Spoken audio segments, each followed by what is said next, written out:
Okay, so here's a short video explaining why I believe you need to be careful with the big three, the lifts that everybody is recommending to add on muscle mass at the fastest possible rate.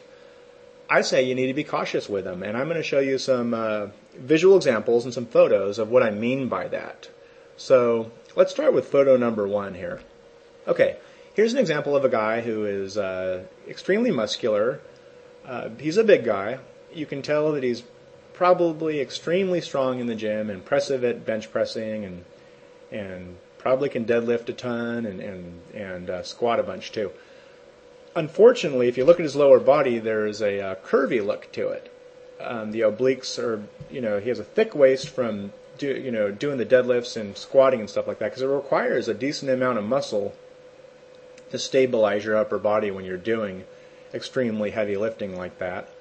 And from the hip bone on down the side of the leg to the knee, it kind of explodes out. And if you look at that red line, it's almost an hourglass effect. And if you're a guy, I think you want to avoid that. And as you can tell too, the jeans are those really kind of big, baggy, relaxed fit jeans that kind of taper inward and stuff like that. And those are kind of a disaster as well. But if you're a big guy with it does tons of squatting and deadlifting and stuff, that's really your only option, which is kind of a bad deal as well. So here's another example. This guy is a lot more lean than the first guy. He looks like he's in competitive bodybuilding shape.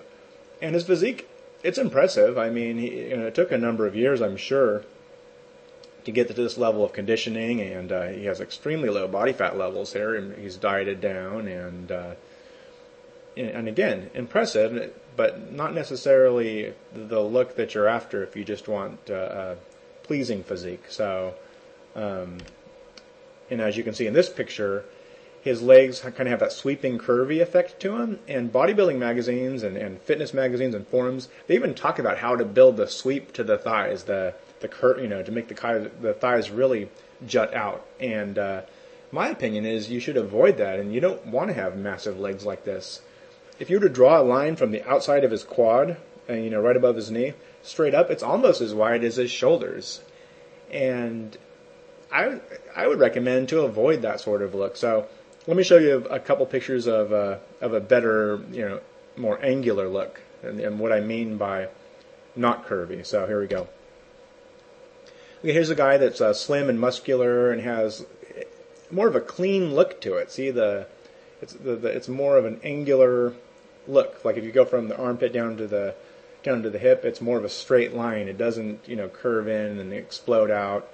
And you can't see his legs, but I would almost guarantee you it's a more straight up and down line. So here's a guy too, that angular look, not curvy, and this is what I'm talking about.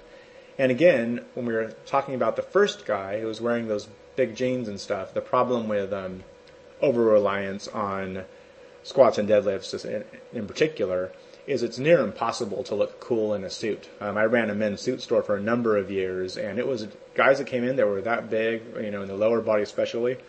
It was a disaster. They had to wear those big pleated pants, and they didn't look very good because it kind of almost had to make MC Hammer pants. They had to bring in the waist, but then they had to get these huge wide leg pants, and jeans are even worse. The selection is bad. So that should be important to you too, because you're not out of your clothes all the time. You should want to be able to fit into nice clothes as well. And here's a gentleman that has more of that lean, angular look, an example of that. So hopefully that makes sense to you. In the next video, I'm going to talk about how it's not just where you add the muscle mass that matters, it's the type of muscle that you add too. There's different ways of lifting that will make a muscle either look kind of that soft and fluffy, pumped look, kind of rounded, or more dense and angular, which I think is a better look to aim for. So check out video number 2. It's partway down the page. Just read the text in between, and it's a short video too, but important. All right, thanks.